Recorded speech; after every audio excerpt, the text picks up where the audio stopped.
Here is our agenda for today. We'll do a quick recap of the work we do at ReadWorks for anyone who's new. We'll talk about decodable texts. We'll discuss the new ReadWorks UFLI-Aligned Decodables. And then we'll have time at the end for questions. I do want to take a moment, though, to discuss some key takeaways from today's poll question. So more than half of you say that you regularly use decodable texts in your instruction, and about a quarter of you occasionally use them. Hopefully by the end of today's session, you'll feel really prepared to find the decodables on our site and start using them with your students this school year. Okay. Let's talk about ReadWorks. First and foremost, we are a nonprofit and we provide K-12 teachers with resources for teaching reading comprehension. Our resources are free, there's no paywalls, and we focus on two goals: growing background knowledge and vocabulary while students are engaged in effective reading practice. We have a lot of resources. We have a library with thousands of passages. I'm not going to read off the full list of resources to you here, but if there is a particular resource you're curious about, I can assure you that we have a webinar about it. So feel free to head over to readworks.org/webinars to see our full calendar and to learn more. Taking a deeper look, I just want to let you know that everything that we provide at ReadWorks is backed by research. Frequent ReadWorks use drives positive reading outcomes. That is why we exist. Our digital differentiation tools help students confidently and successfully tackle challenging reading. And finally, the positive impact persists across all socioeconomic subgroups. And so that's why it's important that all of our resources are free and accessible to everyone. Now, I want to talk a little bit more about the pillars of reading comprehension that guides our work here at ReadWorks. So we focus on developing products that will build background knowledge, grow vocabularies, and strengthen strategic reading, all of which are key components in that language comprehension strand of the Scarborough reading rope. And while ReadWorks is not a curriculum, our products can be supplemented with any ELA curriculum. The resources that we provide support both strands of the reading rope, language comprehension and word recognition. And the science shows us that the threads in the language comprehension strand become the biggest contributors to student comprehension as they become more automatic with word reading skills and challenging texts. ReadWorks passages both complement and build on this growth to support these leading predicators of reading comprehension. The science shows us that all students benefit from direct and explicit systematic phonics instruction, and we've built decodable resources for teachers to use as supplements to their phonics curriculum. And the science also shows us that students need to build background knowledge and vocabulary while practicing applying their decoding skills. So in other words, it's never too early and never too late to build knowledge and vocabulary. And I want to just kind of tell you a little bit about this relationship between ReadWorks and UFLI.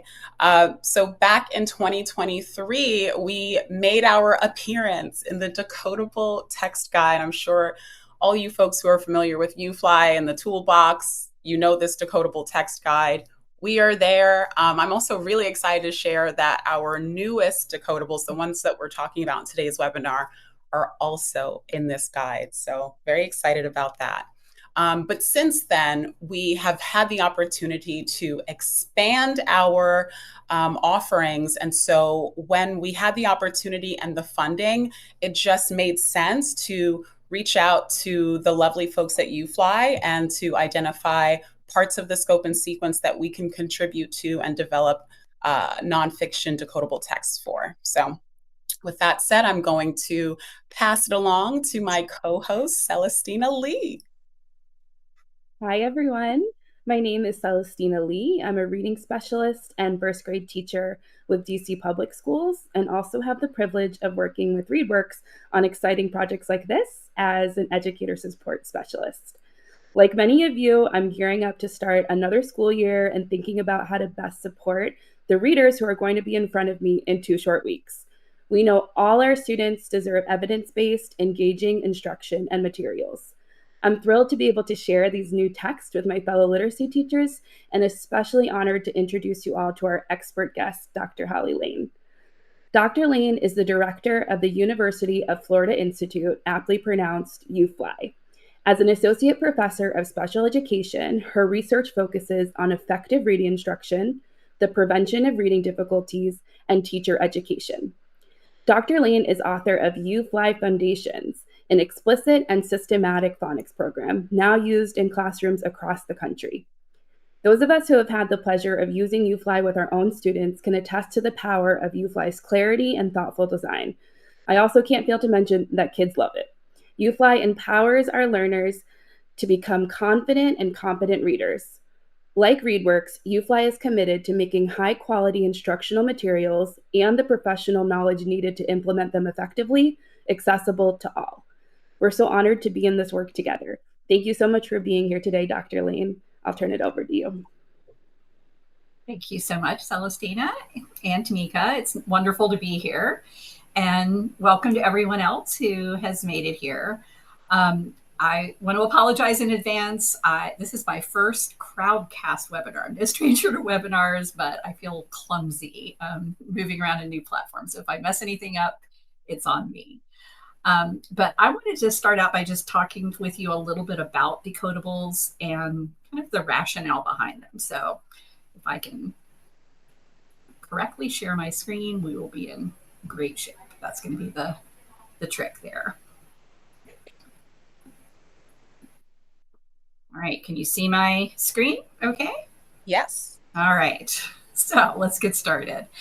One of the things about decodable text that I think is really important is certainly all the rage, right? People want to use decodable text in their classrooms, and that's great. But I also want to just caution you that the research on decodable text is fairly thin in terms of whether it matters or what level of decodability. What does matter, though, is that children need practice in the skills that they're developing.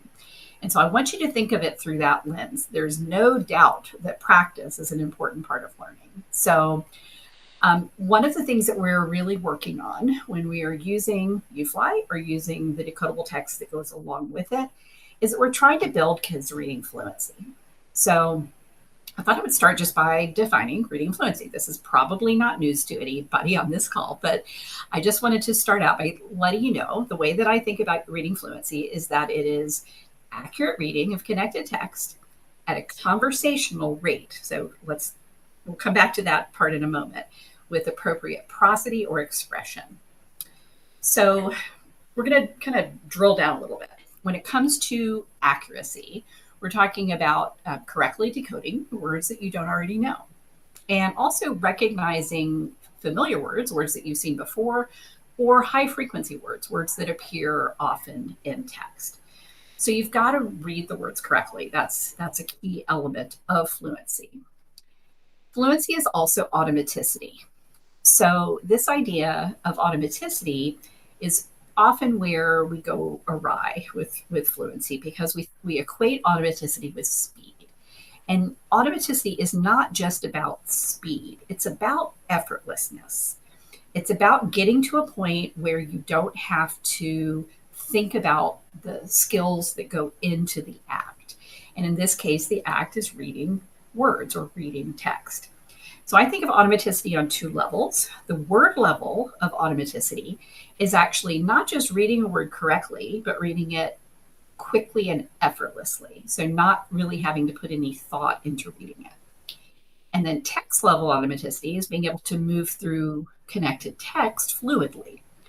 So when I said it's about the same as speed, it's not.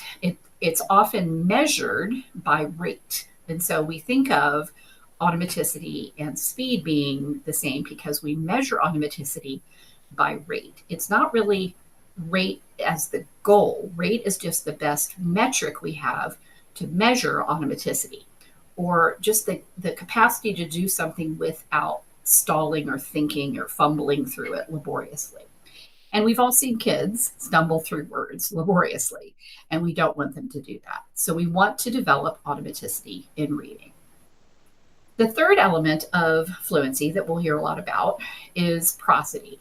And this is just simply making your reading sound natural or making it sound like spoken language or conversation. This means you're using appropriate inflection and expression. So your stress on words is appropriate, or stress on syllables within words is appropriate, but your voice goes up and down at appropriate places, that you, if there is emotion, that you're expressing that emotion appropriately. If the story is something exciting, you sound excited. If it's sad, you sound sad. So all of those are elements of prosody. It's also where you stop to take a breath. We have to pause occasionally when we're reading just to be able to breathe. And we don't pause at random places. We pause at places that help the text make better sense. So if you're reading along and you just randomly pause, it'll sound disjointed or chopped up. But if you're reading prosodically, you're pausing around phrases, for example. So before and after a prepositional phrase, when you come to a comma, those are places that pauses are appropriate. So all of those are important elements of reading fluency. And we at UFLI talk about the road to fluent reading as being something that we develop over time. So this idea is that students come to school with some knowledge of spoken language and some knowledge of written language. And this comes in the form of their understanding of sounds and letters. So most kids come to school knowing something about sounds and something about letters. It might be a little. They might know the first letter of their first name, or they may know every letter of the alphabet and a sound or two for each one. So there's a wide variation of knowledge of these two things at school entry. But when school starts, when kids enter kindergarten, that's when these two roads merge. And that's when we start teaching them. And in UFLI, what we start from the very beginning is teaching them grapheme phoneme correspondences. And because grapheme phoneme correspondences is a really long term, I'm going to abbreviate it for you here, GPCs.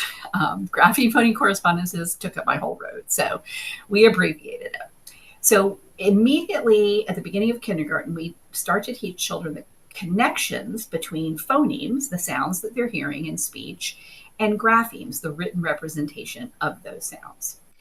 But we don't just teach those in the abstract.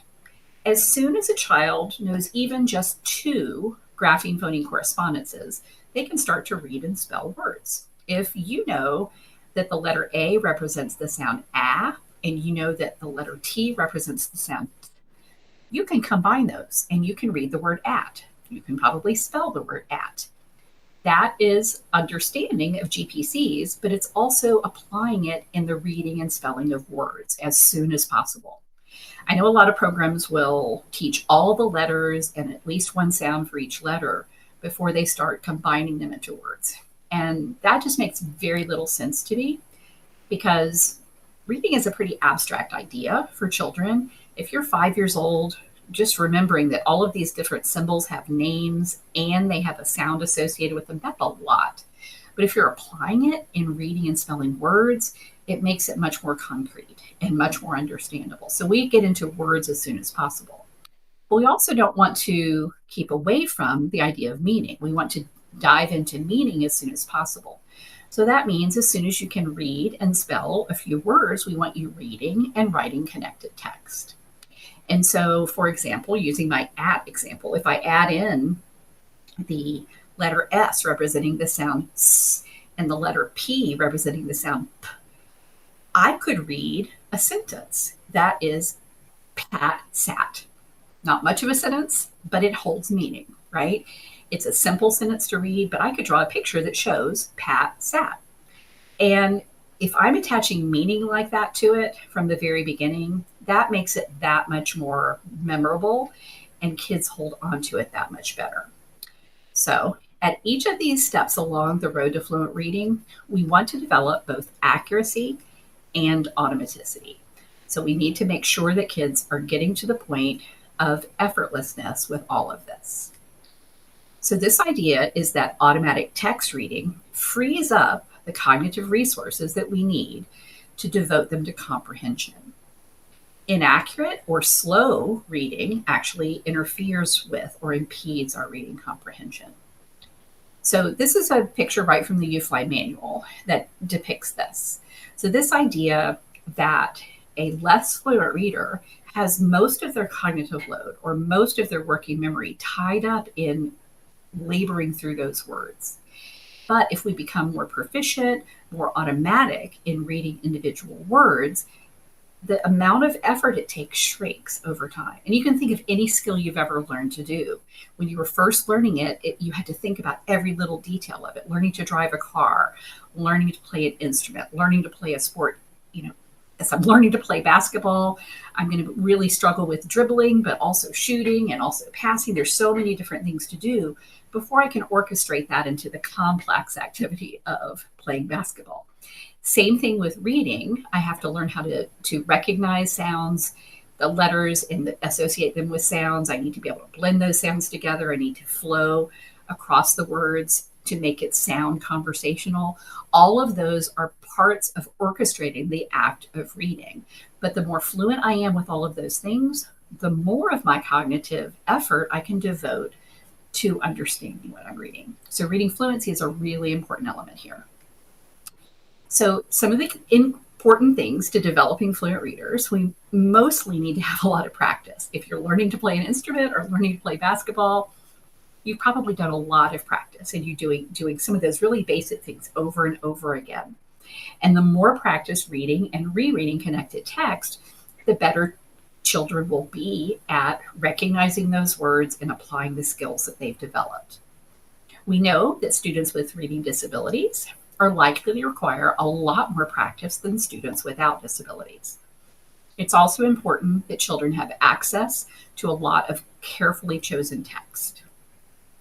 So just to give you a sense of the different types of text that beginning readers are exposed to. These are excerpts from a level text. And right now you can only see the text from the first page. We could see the big elephant. But I bet you could probably guess what the second page says just by looking at that picture. Any guesses? I bet that at least some of you guessed correctly that this next page says we could see the big giraffe. And now that you've read the first two pages, we could see the big elephant, we could see the big giraffe. What are you going to say when you see the picture of a bear on the third page? That's right, we could see the big bear. You don't even have to see the words to read that text. And that's one of the issues that can be really problematic with level text. The other main kind of text for beginning readers is decodable text. In this particular sequence, we have Finn and Jack jog to Liz. Liz will go with them to the pond. Finn, Jack, and Liz jump off the rocks and splash in the pond. Okay, so in this case, we actually have some elements of a story happening. There's obviously going to be more to it, but one of the things I've heard people complain about with decodable text is that it's boring and that it's so contrived. But honestly, if I look at this text versus that text, I'd much rather read that decodable book because it sounds like there's actually something going on and it's going to be interesting. And I'm actually reading the words. So these are some of the key differences between level text and decodable text. But just to spell it out a little bit more clearly, level text is controlled based on a few key elements. In these early levels, it's controlled based on the number of words on a page, the word count, the amount of picture support. In that particular example, the picture told me most of what I needed to know. Once I figured out the basic language pattern, which is the third element here, the predictability of language patterns, I could tell you exactly what the pages said, and I could probably do that for that whole book. Decodable text is also controlled, but it's based on the decodability of the words. How accessible is this word to this child? And decodable text is controlled based on its alignment to a particular scope and sequence of grapheme phoneme correspondences. So I'm going to just go back to that first point. Decodability of words is child dependent, right? What's decodable for me may not be decodable for you, and vice versa. It really depends on what we've been taught so far in terms of what we're able to decode. So decodable text provides targeted practice in the skills that students have been taught. That's what makes the word decodable. If I've been taught this particular grapheme phoneme correspondence, what all the grapheme phoneme correspondence is in a word, then that word has now become decodable for me. And the texts are selected to align with those skills. Decodable text should be based on a scope and sequence, and it should be sequenced to include mostly words that are consistent with the GPCs that have already been taught. Decodable text should also include a few high-frequency irregular words, because those tend to be the words that help the stories make sense. If we can't have irregular words that are not particularly decodable, then usually that's when the text tends to start to sound really contrived. So as Tamika mentioned earlier, we do have a decodable text guide. And this text guide is what we use to show users of UFLI Foundations where a particular series of decodable text aligns with our scope and sequence. So it's not as simple as it seems. It's actually quite a laborious process to do these alignments. And I have a wonderful team who does this work. So what we're attempting to do is figure out, if you're using this scope and sequence and you're on a particular lesson, what text should you be able to access and be successful with? So here's a great example, Shelley the Shark. And this doesn't really exist. This book by Peter Benchley, he happens to be the author of Jaws, if you do not know that. But if you were going to read the book Shelley the Shark, you might say, okay, Shelley the Shark. That book is intended to highlight a particular grapheme phoneme correspondence, and you can figure that out pretty easily. It's intended to highlight the SH spelling the sh sound, which is great until I look a little bit closer. And I don't even have to open the book. I can just look at the title and know that something is going to be a problem when it comes to reading this book after I've just finished lesson 45 in UFLI. And I notice, for example, that the Y at the end of a word spelling E is much later than the SH spelling sh. Also, we have the R control vowel AR. That is also much later than sh in our scope and sequence. So we would not want to provide the book Shelley the Shark to a child who's at lesson 45. We would want to wait a little bit longer and probably get at least one of those other patterns involved. If those are the only places that those particular grapheme phoneme correspondences occurred in those two words, then we might be okay. If the rest of the words in the story were only using GPCs from before lesson 45. But if you see those kind of GPCs in other words, we need to be really careful. So the way that this works in alignment, we have a suggested lesson sequence for each grade level. This is the one for kindergarten. So the things that are grayed out are not addressed. The ones that are not grayed out are the lessons that are addressed in kindergarten. So if we take this scope and sequence and we want to align text to make sure that kids in kindergarten can read it, there's some things that we want to look for, some targets that we're going to attempt to hit. So one of them is we want it to be in kindergarten around 95% decodable. Closer to 100 is even better. The idea is when kids are first learning grapheme phoneme correspondences and they're getting a lot of practice, we want them to be successful in the practice that they're getting. And so we don't want them to run into a lot of words where they have to work really hard.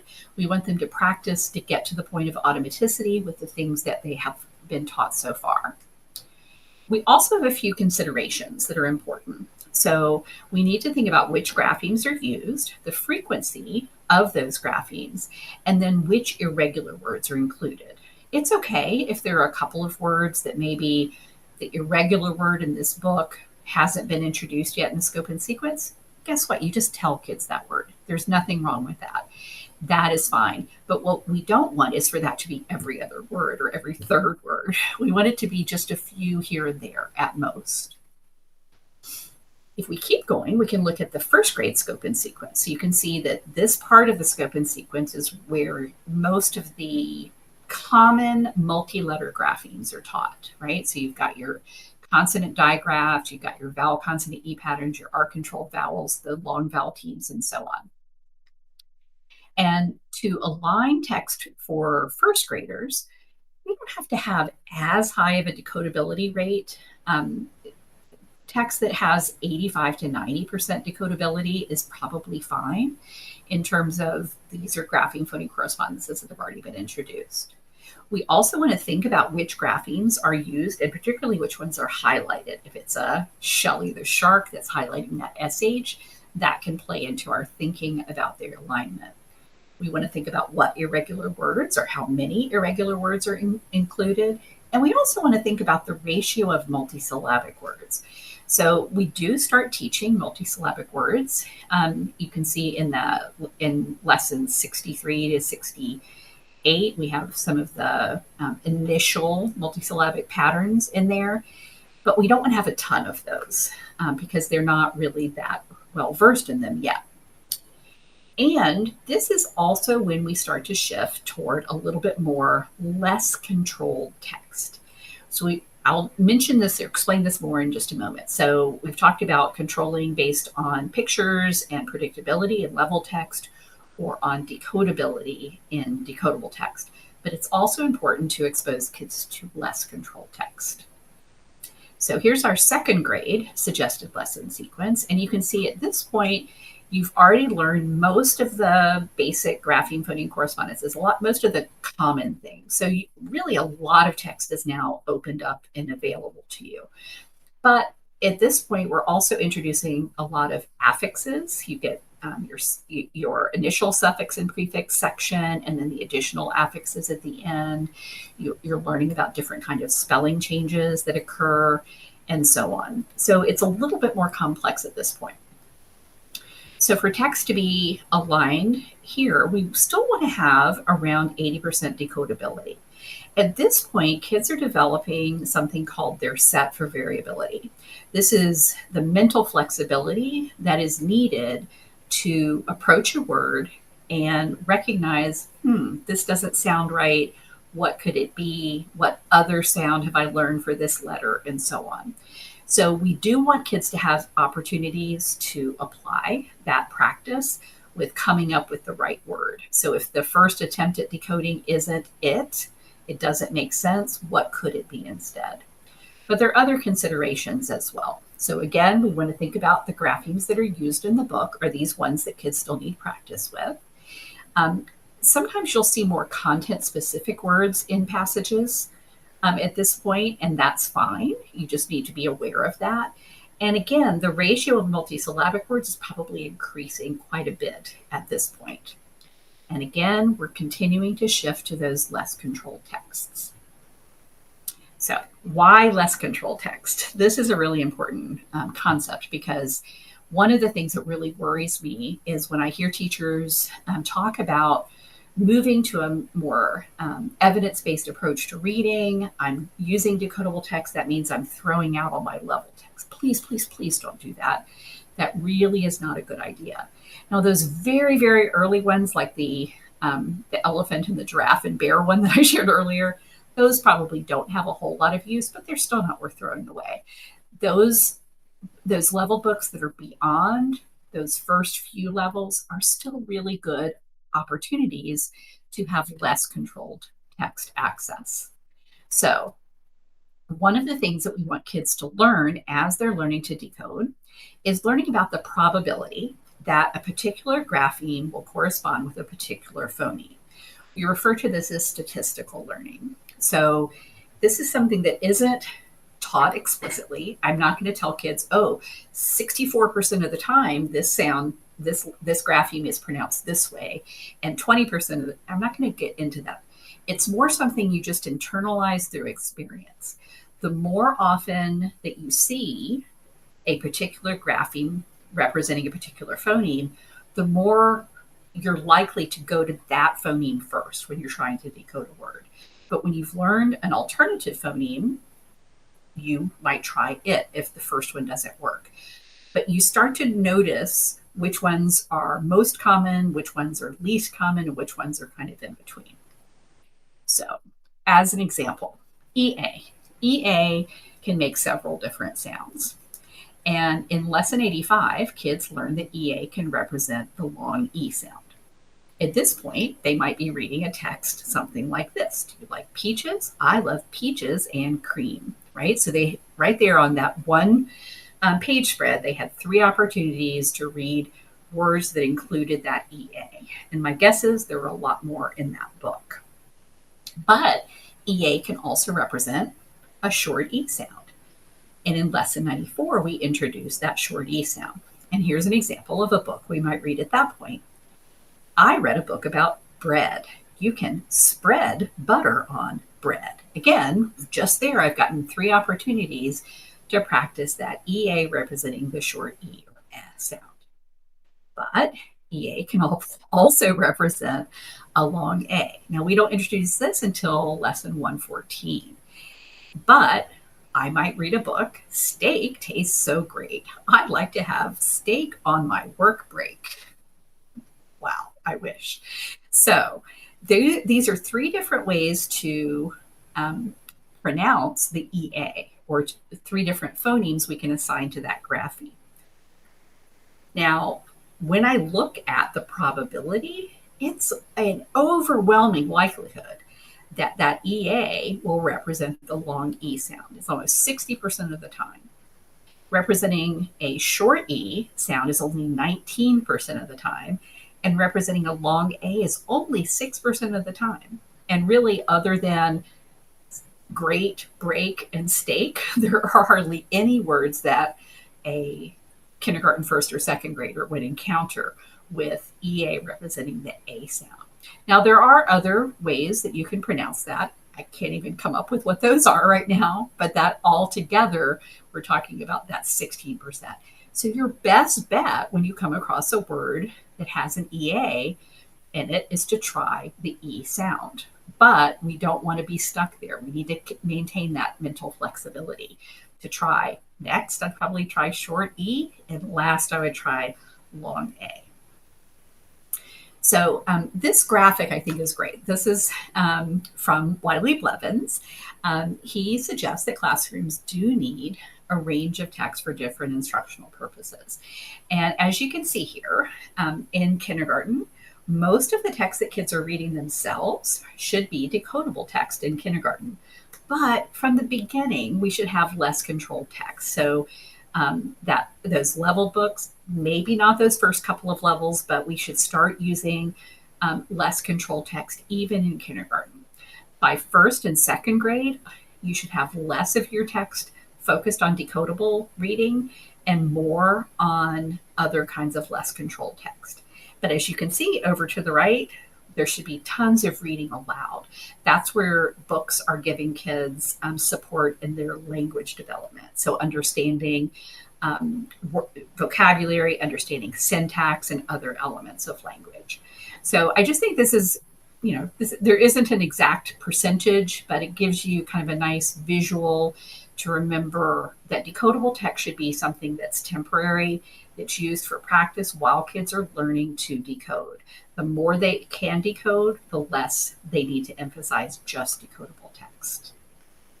So this brings me to what brings us here, and that is the collaboration between UFLI and ReadWorks. And I just want to say that from the beginning of our collaboration, one of the things that I have seen is that we share a lot of the same values, our 2 organizations, and in 2 ways in particular. One is that we both value what does the evidence tell us we should be doing. We understand that research has shown us a whole lot about how reading instruction ought to happen, and we're going to be better off if we follow that research. The other element that I think that we really share a value with is that we think that these resources should be accessible. So the thing that got me excited about working with ReadWorks was that their passages, their resources are free to teachers because, as you probably know, most of what UFLI offers is also free. The only thing you ever have to buy is the manual itself. Everything else is for free. We want to make things accessible to teachers. So with that, I will wrap up and turn it back over to Tamika and Celestina. Thank you so much, Dr. Lane. I always learn so much from hearing from you and from your whole team and teachers on the call. I mean, just even those insights around statistical learning and set for variability were things that I had never been introduced before until learning from the UFLI team. And it's just been huge for practice. So thank you so much. Our pleasure. I'm excited to tell you now all a little bit more about our new ReadWorks texts. Hopefully you all can see my screen.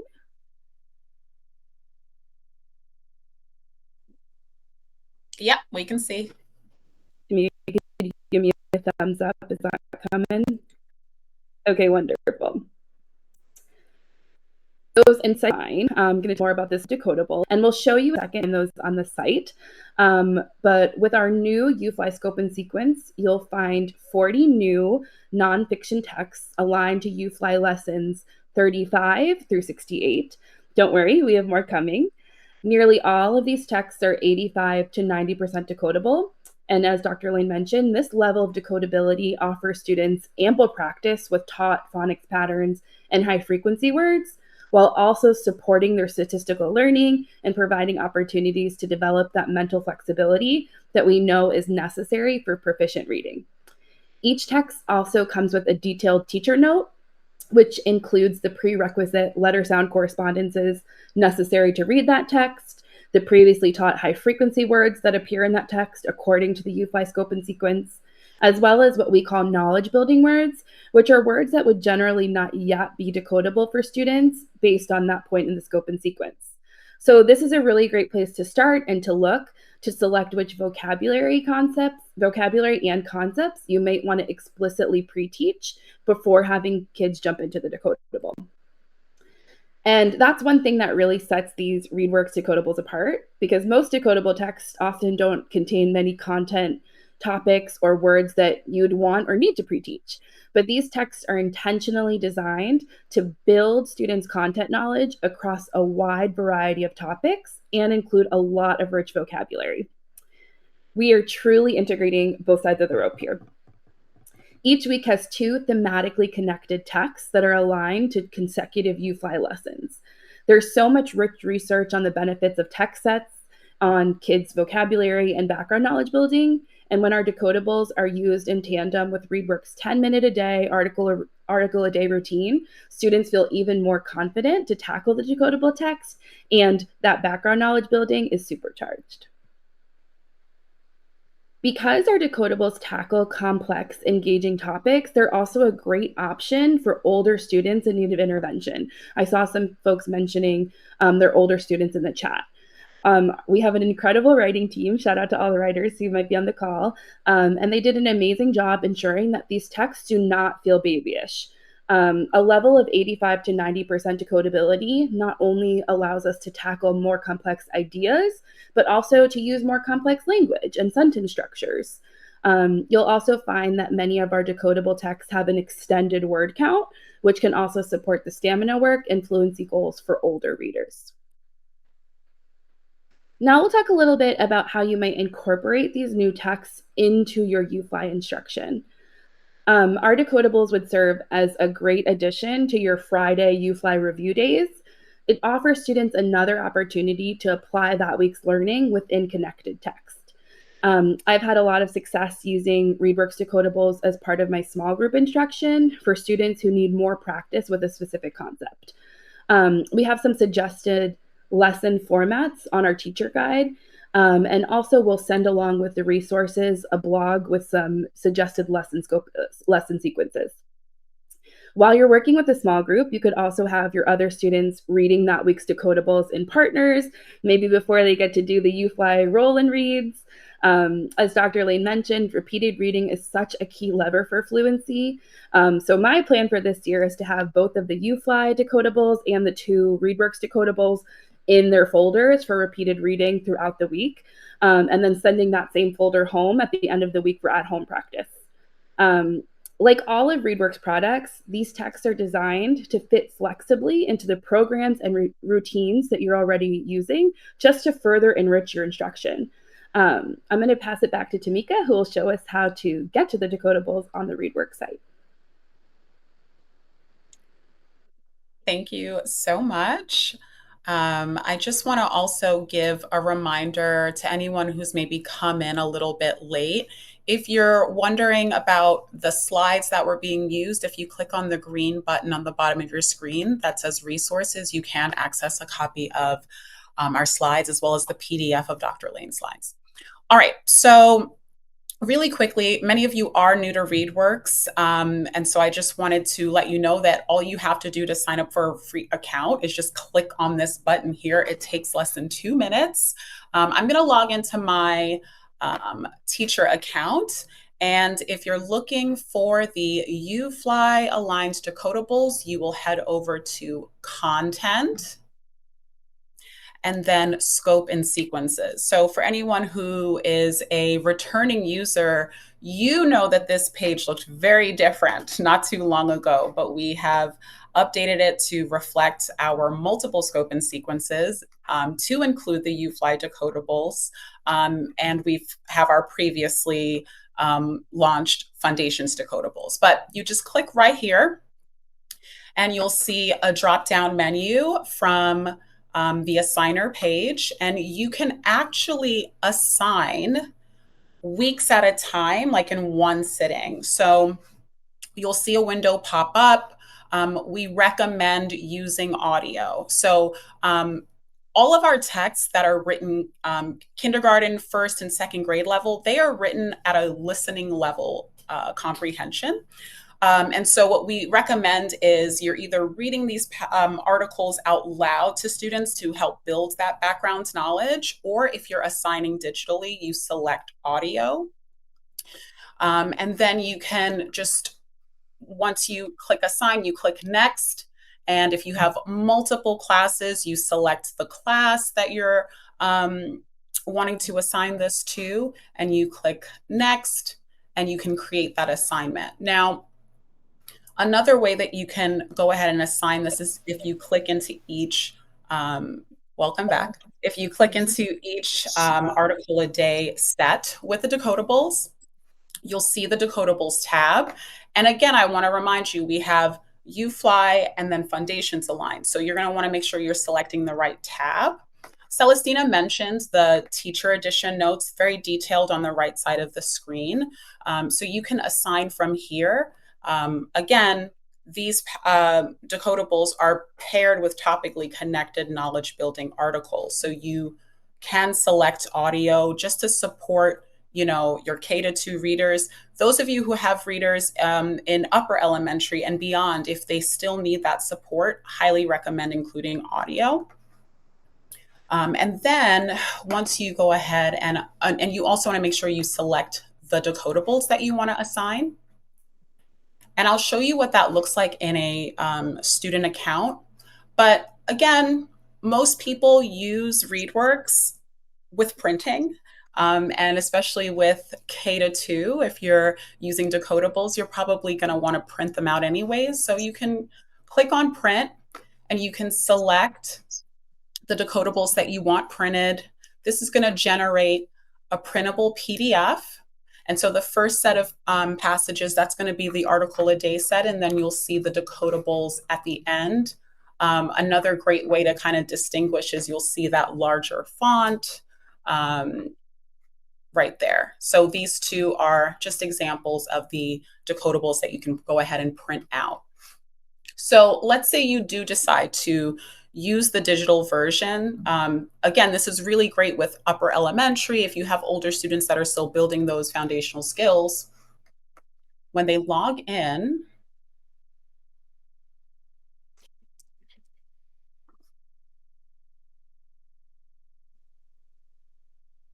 They'll see the article a day set that you assign them. Again, that's topically connected to the decodables. And again, these are written for listening level. So we recommend using audio. The student can listen to the audio. They can go back to the articles. They can click on decodables. And here you'll see there's no audio option, right? Because we want them to read the decodable independently. So don't worry if you select audio, it's not going to come up for the decodable. And once they read the decodable, they can click that they're done reading. There's also some amazing accessibility features available at the top of the screen so students can expand for a distraction-free view. They can increase the text size to medium, large, extra large, include paragraph numbers, and we also have a guided reading strip. So once your student completes it, they should click I'm done reading, and you'll get a notification in your assignments and progress. I'm going to log back in as a teacher. And so you'll see right here that a student completed their decodable reading. So as soon as they click that they're done, you'll see that notification. All right, so as we come to closer to the end of our webinar, I wanted to share some feedback that we've gotten from a previous pilot. So the article a day sets are intended to build background knowledge in the topic of the decodable. And so we had teachers, first grade teachers, give us feedback on the effectiveness of pairing those decodables with the article a day sets. And 7 out of 10 responses stated that the content knowledge gained in article a day routine made students more engaged while reading the decodable texts. And 9 out of 10 responses stated that the content knowledge gained in the article a day routine made students more successful while they read the decodable text. We also wanted to make it a little bit easier for you to kind of get things started. If you are new to using ReadWorks or you haven't used this in a while, or you're just excited to use our new decodables in addition to the ones we've already had on the site, here's a sample lesson plan that you could follow for the week. Celestina had previously mentioned you could just kind of combine the decodables that we have at the end of the week, giving them all of the decodables to review on their own independently. Really great idea. So you have a copy of this in the slides that we provide at the resource button. So feel free to take your time and look through those slides.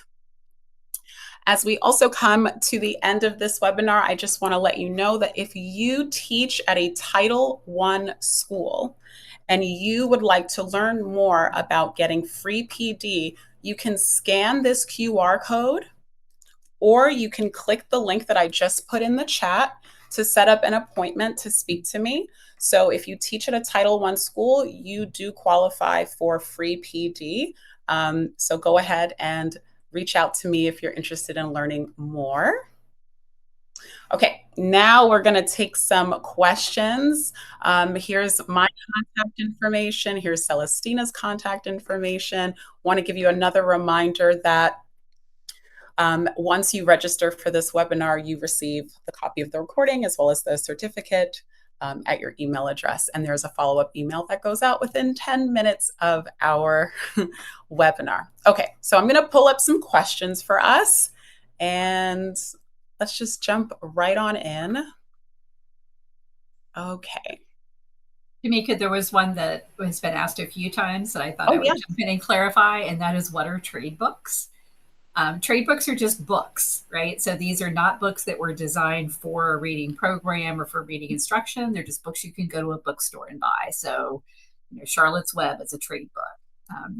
The Cat in the Hat is a trade book.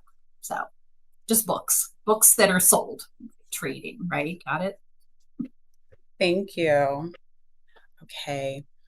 This question, someone who works with English language learners at a high school level asking about resources. So in addition to the decodables, and I saw someone mention this in the chat earlier, the wonderful thing about these decodables is that they're nonfiction, the images that we use and the way that they're written. Shout out to our amazing writers.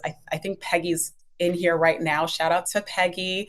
But we have amazing writers who don't assume that the reader is a young child. And so they use that perspective in developing these texts. And so I just want to say, if you are working with older students, you can certainly use these decodables. And then I also want to say we have Spanish English pair texts available. If you have students who would benefit from that, you can head over to readworks.org/webinars, and you can sign up for that webinar or watch the on-demand recording.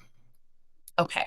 I see a couple people asking about finding resources. I just want to remind you again, the green button on the bottom, you can find the UFLI toolbox, as well as the Decodable text guide in there and the slides. Okay.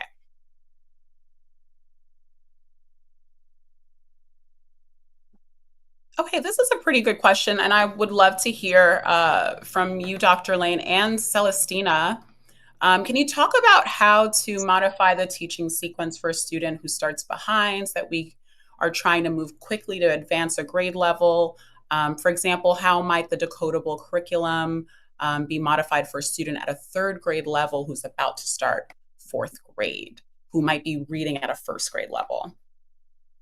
So I can start by just talking about that in reference specifically to UFLI. So yes, we designed UFLI as a K-2 whole class program, but it's used very widely also as intervention for older students who are lacking the specific skills taught in our scope and sequence. So you saw the scope and sequence several times and the skills that it addresses. And so for the skills that are addressed in the scope and sequence, if there are any missing that a particular child is missing, then the lessons in UFLI are appropriate. Now, as far as the decodable text, this is where using a variety of text beyond just the UFLI provided decodable passages is appropriate. And one of the things I love about ReadWorks is they have so many options for that are appropriate, age appropriate for older students. And there's plenty to use just within the UFLI scope and sequence. But if a child's that far behind, they probably need more practice than what you could get with just reading those passages over and over. So incorporating some of these other passages or others from the Decodable text guide can be really valuable. We have just recently made available on the UFLI toolbox an intervention placement test. And that can help you pinpoint where in the scope and sequence your particular student is behind. And that can help you determine where to begin. If there are sections that you can skip ahead because they've got those, that's the problem with older students, is you typically have kind of uneven gaps where they might have a lot of difficulty with something way early in the scope and sequence, but then do fine with all of the skills in the middle and then struggle again later on. So you need to identify where they are lacking and what specific areas they need practice in, and then target your selection of passages to those particular needs. If they are struggling in it, that means they need more practice in it. And the more variety of practice you can get with various passages, the more likely you are to find success. Thank you. Yeah, I was just going to shout out your new your new intervention assessment placement, because that was really all the rage on the Facebook and Twitter. Like, this is such an amazing tool that's been made available, and I think all of us who work with striving readers, like, the sort of skill-based framing is really, really helpful for us as practitioners.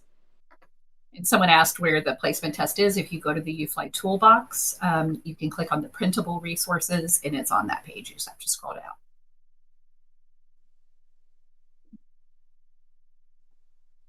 down. Okay. All right, here's another question. I think, well, Celestine, if you don't mind taking this one. This person wants to know, could we use the ReadWorks Decodables as a review? Okay, there we go. As a review of the previous week's skills. I'm so sorry. Okay, it's fading away, but coming back. Okay, could we use the ReadWorks Decodables as a review of the previous week's skills, or should we use this in conjunction with the current lesson being taught? Yeah, I think they could be used either way. Again, honestly, my plan for this year is to use the UFly toolbox ones in conjunction with that lesson to which they're aligned, and then use ours as an additional like deliberate practice and application of those in connected text.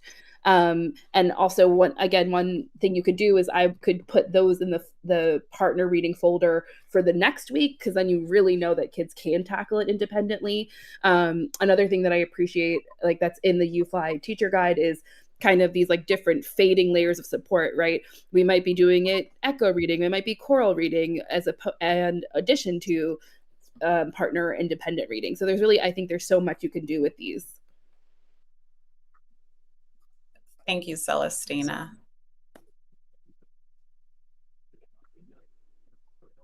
Okay, I'm sorry, I'm having a little bit of a delay here. Sorry.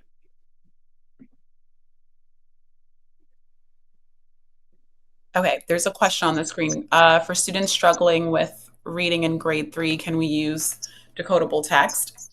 Yeah, so like we had mentioned before, these texts are really great for, beyond K to 2. And I will say a benefit to using the UFLI-Aligned decodables is that there's a slightly longer word count, which would then feel a little bit more age appropriate. So if you're, working with third, fourth, and fifth graders, you might actually prefer to use the UFLI-Aligned decodables. All right. So just a friendly reminder, if you have questions for me, for Celestina, our email addresses are on the screen. There is a follow-up email that goes out to everyone where you'll get a copy of this recording, your link to the PD certificate for attending, as well as the resource page that we've referred to. So you can go through the slides and you can look at the blog post and learn even more about set for variability. All those resources are there. And the recording of this webinar will also be uploaded to that page at a later date. I want to say thank you so much to Dr. Lane. We might have lost her for a second. Hopefully she comes back. Thank you so much to the UFly team, Christina and Lauren. I know you're also here. Thank you so much for all of your support. We also want to thank our amazing writers. I know Peggy is definitely here. And I think I saw that Tyla registered and I saw her name in there. So we want to thank our lovely writers as well. Dr. Lane, thank you so much for joining us today. It has truly been a pleasure just learning from you and working with you. Thank you, thank you, thank you. My pleasure. And sorry, I'm so clumsy with Crowdcast. I'm getting better though. No, it's all good. All right, everyone, take care. Have a lovely afternoon.